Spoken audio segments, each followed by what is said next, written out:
नमस्कार मंडळी, कसे आहात तुम्ही? स्वागत आहे तुमचं माझ्या प्रफुल्लताई या चॅनलवर।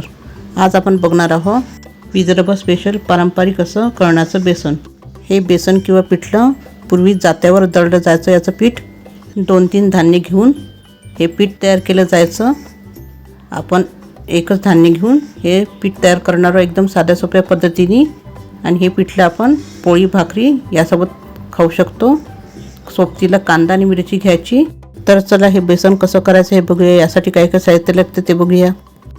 इथे आपण 1 वाटी तुरीची डाळ घेतलेली आहे। एकदम सिंपल पद्धतीने आपण कळण्याचं बेसन तयार करणार आहोत। यामध्ये उडीद डाळ, ज्वारी, गहू, तांदूळ आणि मेथी दाणा हे सर्व धान्य टाकून कळण्याचं पीठ तयार केलं जात असत।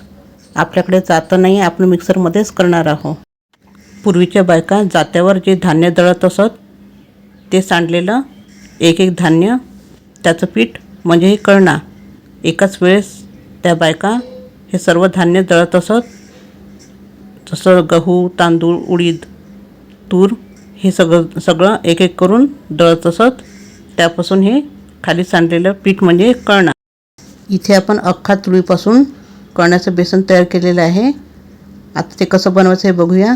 इथे आपण कढईमध्ये तेल गरम करायला ठेवले आहे। त्यामध्ये आपण मोहरी आणि जिरं घातलेलं आहे। मोहरी जिरं छान तडतडू द्यायचं आहे। त्यानंतर यामध्ये आपल्याला मोहरी तडतडल्यानंतर कांदा घालून घ्यायचा आहे। कांदा घातल्यानंतर यामध्ये आपल्याला लसूण घालायचा आहे ठेचलेला। आणि इथे आपल्याला कढीपत्ता सुद्धा घालून घ्यायचा आहे। कांदा लसूण आपल्याला छान हलकासा लालसर होतपर्यंत होऊ द्यायचा आहे। इथे बघू शकता आपला कांदा छान हलकासा लालसर झालेला आहे। आता यामध्ये आपल्याला काही सुके मसाले घालायचे आहे। इथे मी हळद, तिखट तुम्ही तुमच्या आवडीप्रमाणे इथे घालू शकता। हे 1 मिनिट छान असं परतून घ्यायचं आहे। हे कळण्याचं बेसन कोणी खाल्लं ते कमेंट्समध्ये नक्की सांगा। एकदम साध्या सोप्या पद्धतीने आपण बनवत आहोत। इथे आपल्याला चवीनुसार मीठ घालायचं आहे। इथे आपण मीठ घातलेलं आहे। हे सुद्धा आपल्याला छान मिक्स करून घ्यायचं आहे। आणि इथे आपल्याला आता टमाटर घालायचे आहे। तुम्ही इथे टमाटरऐवजी यामध्ये कच्ची कैरी सुद्धा घालू शकता। उन्हाळ्यामध्ये कच्ची कैरी येते, ते घातल्याने याला खूप छान पारंपरिक असा स्वाद येतो। तुम्ही इथे कच्ची कैरी नसेल तर तुम्ही टमाटर किंवा आमचूर पावडर याचा सुद्धा वापर करू शकता। इथे टमाटर आपले छान सॉफ्ट झालेले आहे। बघू शकता असे आपण 2-3 मिनिटं सॉफ्ट करून घेतलं होतं। आता इथे कळण्याचं बेसन घालायचं आहे, पीठ घालायचं आहे। आणि हे पीठसुद्धा आपल्याला छान मसाल्यामध्ये थोडा वेळ परतून घ्यायचं आहे। यानी हे पीठ छान फुललं जाते, त्यामुळे आपल्या कळण्याच्या बेसनला खूप छान चव येते। इथे आपण छान 2-4 मिनिटं कळण्याचं बेसन असं छान परतून घेणार आहोत मसाल्यामध्ये। इथे आपण हे पीठ छान 2-3 मिनिटं परतून घेतलं होतं। आता यामध्ये आपल्याला पाणी घालून घ्यायचं आहे।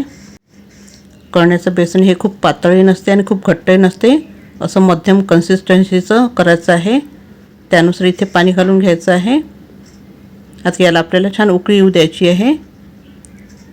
इथे बघू शकता आपल्या कळण्याच्या बेसनाला छान उकळी आलेली आहे अशी दणदणीत। आता तुम्ही इथे समजा कोथिंबीर असलीच तरच घाला, इथे नाही घातलं तरी एकदम साध्या सोप्या पद्धतीने इथे आपण करायचं आहे।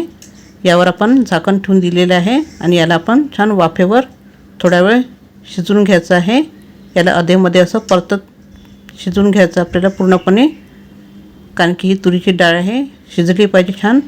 त्यामुळे आपण हे अधेमध्ये असं परतवत 2-2 मिनिटांनी छान शिजवून घ्यायचं आहे कळण्याचं बेसन। मी असं छान शिजवून घेणार आहे। इथे आपण परत झाकण ठेवून शिजवून घेणार आहोत थोडा वेळ। इथे अशा प्रकारे तयार झालेलं आहे कळण्याचं बेसन, चविष्ट। त्यासोबत आपण पोळी भाकरीसुद्धा सर्व करू शकतो। कांदा, मिरची आणि आंब्याचं लोणचं यासोबत तुम्ही हे कळण्याचं बेसन खाऊ शकता। खूप स्वादिष्ट चविष्ट वाटते। तुम्हाला माझा हा व्हिडिओ आवडला असेल तर माझ्या व्हिडिओला लाईक, शेअर आणि सबस्क्राईब करायला विसरू नका। धन्यवाद। लहानपणी कोणी कळण्याचं बेसन खाल्लं ते नक्की सांगा।